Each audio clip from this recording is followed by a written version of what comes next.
El olor del desinfectante me raspaba la garganta y el zumbido constante de los aparatos hacía que el silencio pesara todavía más.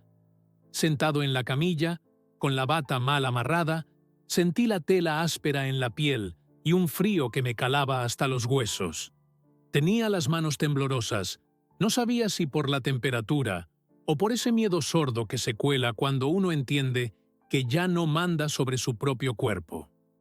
Vi a mi hijo en el pasillo, de perfil, hablando rápido con alguien de recepción. Movía la cabeza como si quisiera terminar la conversación lo antes posible. Luego, sin mirarme, guardó algo en el bolsillo. Me lanzó un «al rato regreso, papá», y sus pasos se alejaron, secos, atravesando el eco del corredor. Una lágrima me rodó lenta por la mejilla. La sentí tibia sobre la piel helada, como si en ese hilo de agua se me fuera saliendo una vida entera. Aquel día, yo ni imaginaba lo que el destino me tenía guardado. Pero, ¿cómo demonios habíamos llegado hasta ese momento? Yo antes era un hombre de costumbres sencillas. Me levantaba antes del sol, encendía el fogón para el café y me quedaba mirando, desde la ventana, cómo se aclaraba el cielo con el primer canto de los pájaros. Abría la puerta para que entrara el aire fresco, ese que huele a tierra húmeda y a pan recién hecho de la panadería de la esquina. Tenía mi sillita de madera junto a la mesa. A veces crujía cuando me acomodaba, como si también ella estuviera vieja. Con el primer sorbo de café, se me aflojaba el pecho, y las ideas le encontraban acomodo a la mañana. Los jueves iba al mercado a comprar fruta, y siempre volvía con piloncillo y un pedazo de queso para el antojo. Mis domingos eran de misa temprano y de plática larga con los vecinos. Uno sacaba el dominó, otro llevaba pan dulce, y la tarde se nos iba entre anécdotas y risas. En esa vida mansa, lo mejor eran las visitas de mi hijo. Caían los sábados, a media mañana, con mi nieto corriendo por la sala, metiendo las manos en todas partes, preguntándolo todo. Yo me hacía el enojado para regañarlo de mentiritas, pero en el fondo me llenaba de gusto ver la casa revuelta. «Abuelo, ¿y si mañana vamos al parque?» «A ver si me alcanza el aire, chamaco», le decía, pero ya me veía yo caminando a su lado, despacito, valiéndome de la paciencia que aprendí con los años. En ese tiempo, todo parecía normal. Lo que nadie imaginaba era que el tiempo, con su maña, iba a movernos el piso sin preguntar. No sabría decir en qué momento pequeño comenzó a aflojarse el hilo que nos sostenía. A veces la distancia se cocina a fuego lento. Una llamada que no llega, un «te marco más tarde» que se queda sin tarde, un domingo que se pospone y luego ya no se recupera. Pero si tengo que escoger un día, uno solo, diría que fue el cumpleaños de mi hijo. Me invitó a su casa nueva, grande, con bardas altas y cochera para 2 carros. Había música, risas y el olor a carne asada flotando por todos lados. Llegué con una bolsita, un reloj que había mandado arreglar, de esos viejos que dan la hora con una discreción elegante. Pensé que le gustaría tener algo mío. «Pa' que te acuerdes de mí cuando andes ocupado», le dije al dárselo. Él sonrió rápido, como quien agrega un vaso más a la mesa, y lo dejó sobre el aparador. Yo me dije que luego, ya con calma, lo veríamos juntos. No pasó. A media fiesta, frente a todos, mi hijo pidió silencio. Su voz sonó segura, llena, de esas que uno escucha con gusto porque siente el orgullo. Habló de la familia, del esfuerzo, de los sueños que se cumplen si uno le echa ganas. Luego volteó a su suegro con una sonrisa grande, extendió la mano y le entregó un llavero con una casita de metal. «Para usted, don Ernesto», dijo. Aplausos, gritos, abrazos. «Una casa, suegro, su casa». Y la palabra casa rebotó por todo el patio como un cohete de feria. Yo, en medio de esa algarabía, me quedé con el corazón desacomodado. El orgullo de padre me punzó bonito por él, pero otra cosa, más honda, me empezó a arder despacio. Mi hijo me llamó, me acercó frente a todos y me puso entre las manos una bicicleta. Para que se mantenga activo, para su salud, para que ya no ande encerrado, dijo con ese tono que suena a recomendación de doctor. Yo traté de sonreír. Toqué el manubrio frío, sentí la goma de las llantas nuevas, escuché un ¡qué detallazo! De alguien por ahí, y le di un abrazo a mi hijo, corto, torpe, de esos que uno da cuando no está seguro de dónde poner las manos. Y aunque nadie lo notó, ahí, en ese instante, se me rompió algo que no supe cómo pegar después. No fue la bicicleta en sí. Uno puede recibir una maceta y agradecerla de corazón. Fue el contraste, la bofetada invisible del tamaño de los regalos. A él, una casa. A mí, una bicicleta. Al suegro, una puerta que se abre. Al padre, 2 ruedas para dar vueltas. Llegué a mi casa y la recargué en un rincón de la sala, junto a la ventana. La luz del mediodía le brillaba en el cuadro, como si quisiera convencerme de que sí, que ese era un buen presente.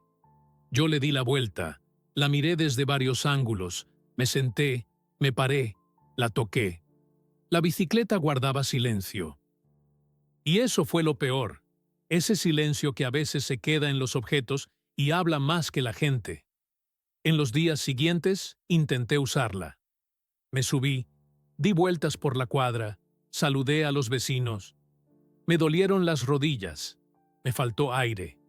Hice el esfuerzo de creer que ese regalo era una invitación a vivir más, no una señal de distancia. Pero las llamadas de mi hijo empezaron a espaciarse.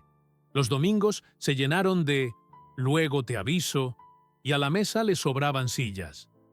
Mi nieto crecía en fotos que yo veía en el teléfono, con su sonrisa de leche y su mochila nueva, con fiestas de la escuela y disfraces. Yo le mandaba caritas, pulgares arriba, corazones. Él me contestaba con audios de 2 segundos. «Te quiero, abuelo». Y yo me quedaba escuchando una y otra vez esos 2 segundos como si me dieran aire, como si ahí cupiera una tarde entera de parque y helado.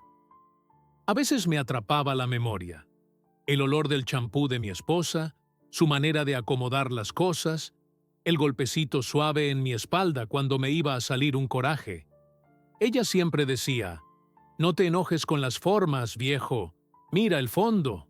Y yo, que la amé con todo lo que me cabía, me decía a mí mismo que sí, que a lo mejor estaba viendo mal, que la bicicleta era cariño, que la casa era un asunto de pareja y de apariencia.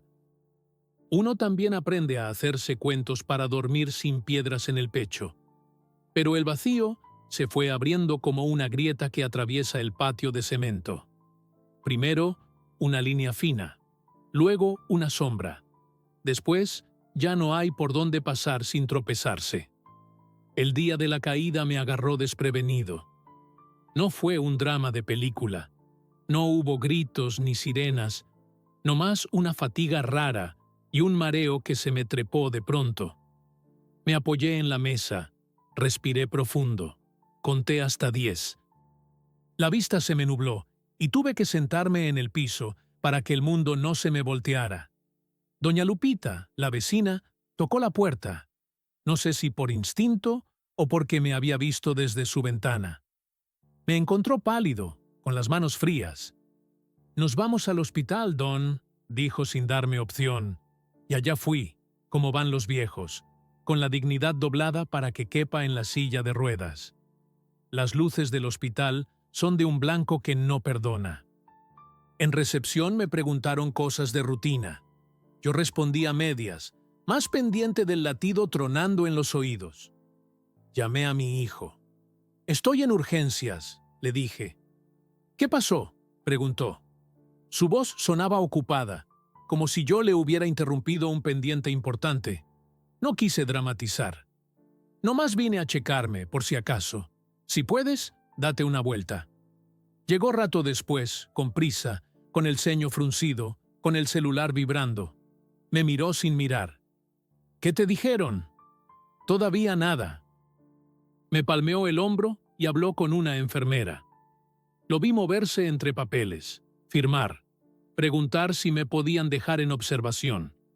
Sentí, y no sé si fue idea mía, que estaba ansioso por resolverlo todo con procedimientos, como si la vida fuera una lista por llenar y no una conversación pendiente. A la hora, dijo que tenía que irse a ver lo de la oficina, que regresaba en la noche. Yo asentí. Le pedí que, si podía, le diera un beso a mi nieto de mi parte. «Se lo doy, pa' que sepa que estás bien», contestó sin verme. Y se fue. Ahí, el hospital me apretó los huesos.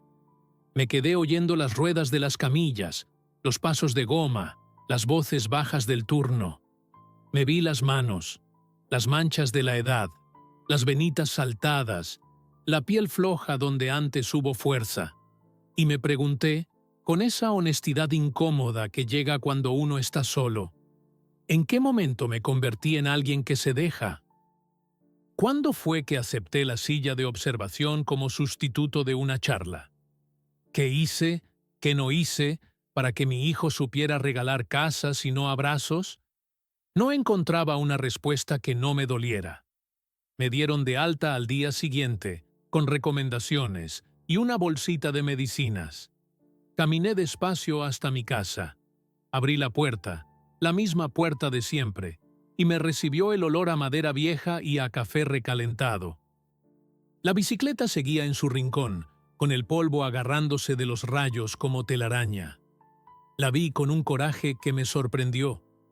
No por ella, sino por todo lo que había cargado sin tener culpa. Me senté en la silla que cruje, me serví un vaso de agua y supe, como se saben esas cosas que no admiten dudas, que tendría que decidir algo. O me dejaba arrastrar por el silencio, o le ponía voz a mi herida. La decisión no llegó como relámpago.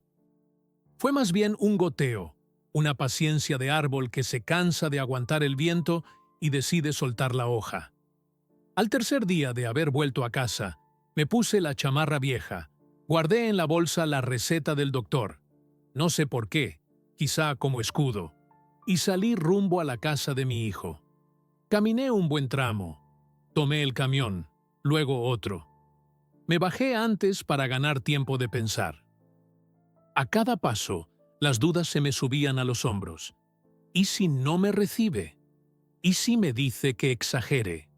¿Y si se ríe? ¿Y si no entiende? El corazón me hacía ruido adentro, como un tambor chico, insistente. Me detuve frente a su reja. El portero eléctrico brilló como si supiera que esas decisiones no se toman dos veces. Toqué. Silencio. Toqué otra vez. Una voz de mujer respondió. «¿Quién?» «Soy yo», dije, y mi voz me salió más delgada de lo que pensé. «El papá de Daniel». Pasaron unos segundos que parecieron minutos, y la chapa tronó por dentro. La puerta se abrió. Salió mi nuera, con su sonrisa de bienvenida aprendida. «Pásele, don. Daniel está por llegar». Me senté en la sala, la misma donde un día vi al suegro alzar las llaves de su casa nueva mientras todos aplaudían. Tenía el mismo olor a vainilla de las velas y el mismo acomodo perfecto, como si nadie viviera de veras ahí. Mi nieto vino corriendo, me abrazó las piernas, me enseñó un dibujo. «Es una bici, abuelo», dijo. Yo le sonreí sin encontrar la lengua. «Está bonita», atiné. Él siguió platicando de la escuela, de un juego que había inventado, de un partido que ganarían el domingo. Me dejó en la mano un muñeco y se fue. Entró mi hijo con la prisa de siempre. Me saludó con un beso en la frente. «Qué bueno que viniste, pa. ¿Ya estás bien?» «Ahí la llevo», contesté. Se sentó frente a mí, con los codos en las rodillas, como cuando algo le incomoda. Estuvimos callados un ratito.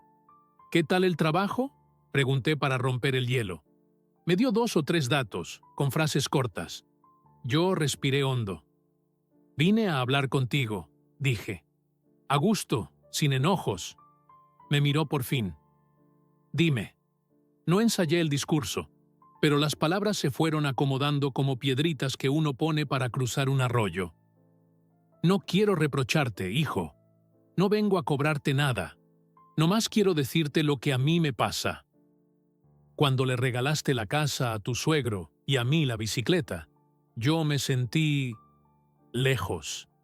No por el objeto, sino por lo que parecía decir. A él lo pusiste en un lugar que yo ya no reconozco en mí.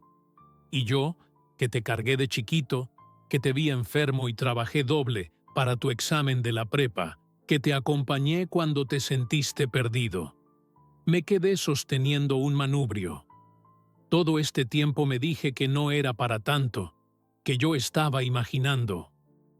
Pero luego, cuando me dejaste en el hospital, sentí que me estabas dejando en un cuarto, lo que no querías sostener en la sala.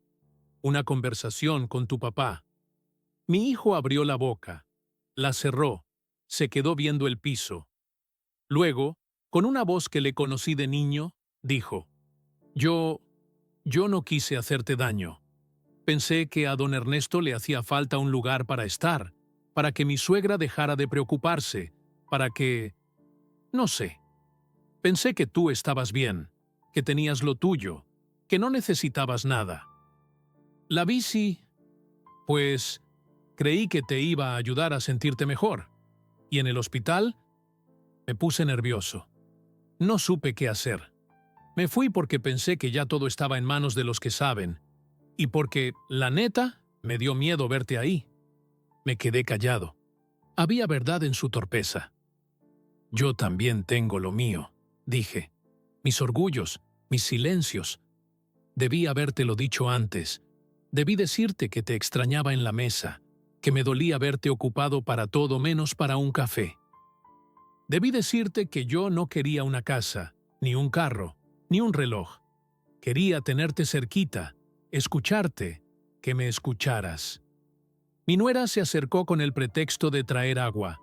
Dejó los vasos en la mesa, pero no se fue. Se quedó parada junto al respaldo del sillón, con los ojos brillosos. A mí me dolió verte triste ese día, dijo de pronto. Yo le dije a Daniel que se estaba pasando con la diferencia. Él se aferró con lo de la casa porque quería que mi papá, después de todo lo que trabajó en la obra, se sintiera reconocido. Pero sí, se nos olvidó que el reconocimiento no siempre lleva llaves. Y yo también te dejé solo con tus cosas. Perdón. La sentí sincera. No quise hacer leña. Uno aprende, con los años, que los dedos señalan fácil y reparan poco. Mi nieto regresó haciendo ruido, se trepó al brazo del sillón y me susurró como si fuera secreto. ¿Podemos ir al parque el domingo? Si tu papá quiere, vamos, le contesté. Mi hijo se frotó la cara con las manos, como quien se sacude un polvo viejo. Vamos, dijo. Y en esa palabra se nos desatoró una traba. No hubo abrazo de película ni palabras grandotas. Hubo algo mejor. La primera conversación en mucho tiempo, hecha sin reloj. Yo le conté mis miedos con palabras simples, que me asusta quedarme fuera de su vida, que me pesa no saber en dónde poner mis manos cuando él no me mira. Él me contó sus prisas, que siente que todo se le va si no cumple, que la casa, que el trabajo, que el niño, que las expectativas, que los tienes que se heredan sin querer.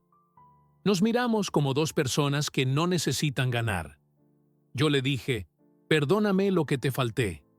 Él me dijo, perdóname lo que te sobré de distancia. Y luego me agarró fuerte la mano, como hace mucho no lo hacía. Te extraño en mi cocina, pa, dijo bajito.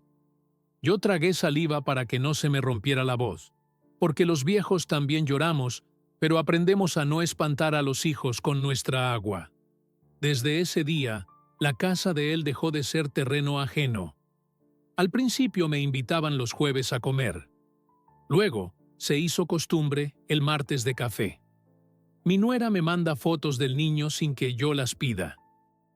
Mi nieto y yo cumplimos el plan del parque.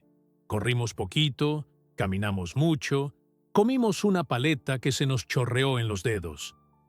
El domingo siguiente, él quiso subirse a la bicicleta. Le ajusté el asiento, le sostuve el manubrio, le expliqué eso de no pelearse con el equilibrio, sino acompañarlo. Y ahí estaba yo, detrás, con las manos listas por si se ladeaba. Mi hijo nos veía desde la banqueta, sin prisa, con una sonrisa de esas que se le bajan a uno a los hombros. «¡Suéltame, abuelo!», gritó el chamaco. «Ya te solté», le dije sin soltarlo del todo. Porque así somos los viejos cuando queremos. Sostenemos sin que se note. No digo que todo se haya arreglado como por arte. Todavía hay días en que mi hijo se queda sin tiempo o yo me quedo sin paciencia. Todavía hay momentos en que al ver al suegro en su casa nueva, me muerde un bichito de comparación. Pero ya no me manda. Ya no decide el silencio. Ahora, cuando siento que se me trepa el mal pensamiento, le escribo a mi hijo y le digo, ¿un café? Él me responde, «Kyle». Llegó a su cocina con mi pan bajo el brazo. Me siento en la silla alta, lo miro preparar el café con ese cuidado que heredó sin darse cuenta. A veces no hablamos de nada importante, del precio del jitomate, de una película que sí valió la pena, de un partido aburrido. Pero en esos temas chiquitos se nos va acomodando el cariño. La bicicleta sigue en su rincón, sin culpa. A veces la limpio nomás para que no se oxide. De vez en cuando me subo y doy una vuelta corta, como recordándome que todavía puedo llevarme a mí mismo de paseo. Con el tiempo, entendí algo que me hubiera ahorrado lágrimas si lo hubiera comprendido antes. A veces la gente ama como puede, no como uno necesita. Y a veces el amor se queda atorado en cosas, porque hablar cuesta, porque decir «me haces falta» parece una debilidad en un mundo que premia el «yo puedo solo». No necesitamos casas para querernos, ni bicicletas para disimular distancias. Necesitamos miradas sin prisa y palabras sin miedo. Mi hijo no es un villano. Yo no soy un santo. Somos dos personas aprendiendo a hacer familia en tiempos apurados. Un día, ya con la tarde tendida sobre el patio, mi hijo me llamó por teléfono sin que yo lo buscara. «Pa, ¿andas ocupado?» «No más aquí, con mi café». «¿Vienes mañana? Quiero que me enseñes cómo arreglar esa silla de madera que rechina, la del comedor. Dicen que tú sabes». Sonreí de oreja a oreja. «Claro que sé, y si no sé, le invento, como me enseñó tu abuelo». Escuché su risa. «También quería decirte otra cosa. Gracias por venir aquella vez a la casa a hablar. Yo no lo hubiera hecho. Me dio pena, me dio miedo, me dio flojera, pero tú viniste, y no sabes cómo me alivianaste el pecho». Le respondí con un «ándale pues, luego me haces llorar», para que la voz no me traicionara. Colgué y me quedé mirando la luz que se volvía naranja. La casa olía a frijoles machacados y a tortillas calentándose en el comal. El mundo, por un instante, se acomodó en su sitio. No mucho después, mi nuera me preguntó si quería ir a conocer la casa del suegro. Dudé. Pero acepté, porque uno también tiene que curar comparaciones. Fuimos un domingo. El lugar era bonito, con jardín y flores en las orillas. Don Ernesto me recibió con un abrazo sincero. «Me da gusto verlo, compadre», dijo. Caminamos por el patio y terminamos sentados en una banca. «Yo supe», me dijo, «que aquello de la casa y la bicicleta se oyó feo. Yo me quedé pensando varias noches. No era justo. Pero uno se acostumbra a aceptar los regalos sin mirar alrededor.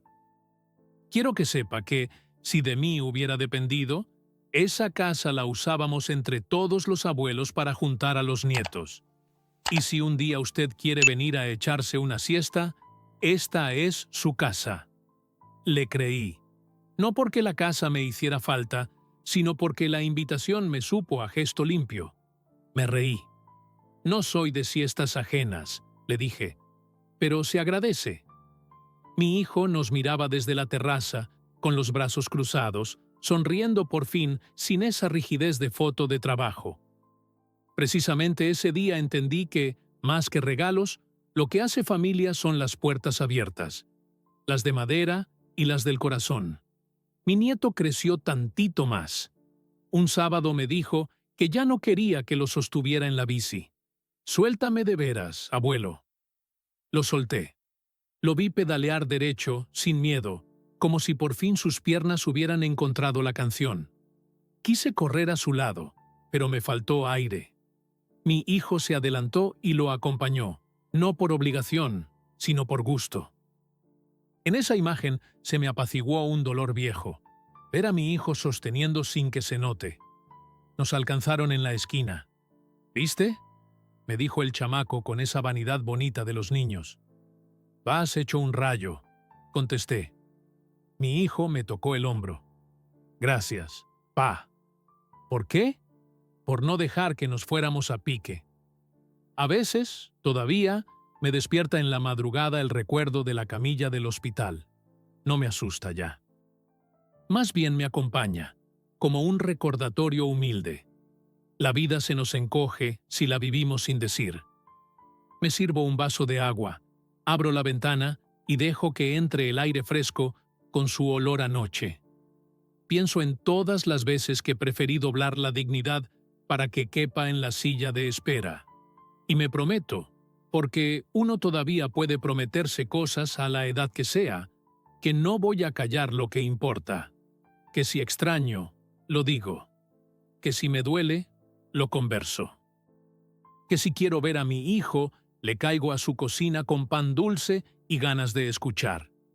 Si alguien me preguntara qué aprendí de todo esto, diría sin rodeos: el tiempo enseña, sí, pero el arrepentimiento enseña más rápido si uno lo escucha a tiempo.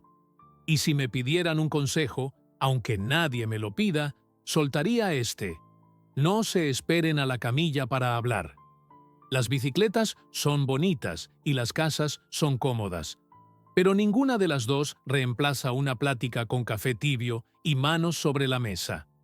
Porque al final, cuando la noche baja y el bullicio se apaga, lo único que nos queda de veras es la gente que se sienta con nosotros sin prisa. Y eso, digan lo que digan, se llama familia. Yo sigo aquí. Camino lento, hago mis compras los jueves, caliento tortillas, pongo música bajito mientras barro el patio. La silla vieja ya no rechina porque la arreglamos entre los tres, con el niño queriendo clavar clavos donde no iban y nosotros dos corrigiendo con paciencia. La bicicleta ahora tiene un timbre que mi nieto me compró con sus monedas. Lo toca cada que llega a mi puerta, como si fuera la campanita de su propia alegría. Y, cuando la tarde cae, a veces me llega un mensaje de mi hijo. ¿Mañana desayunamos? Respondo con un sí que me aligera la sangre. Pongo el café desde temprano. Lo espero. Y cuando entra por la puerta, sin regalos ni ceremonias, yo siento, tan clarito como se siente la primera luz del día, que la vida, incluso con sus grietas, todavía sabe arreglar lo que parecía condenado a romperse. Porque al final, lo entendí. No es la casa que se regala ni la bicicleta que se guarda. Es la silla que se ocupa juntos, la palabra que se dice a tiempo, la mano que aprieta y se queda. Y eso, para mí, vale más que cualquier llave brillante colgando de un llavero. ¿Y tú? ¿A quién le debes hoy una plática sin prisa?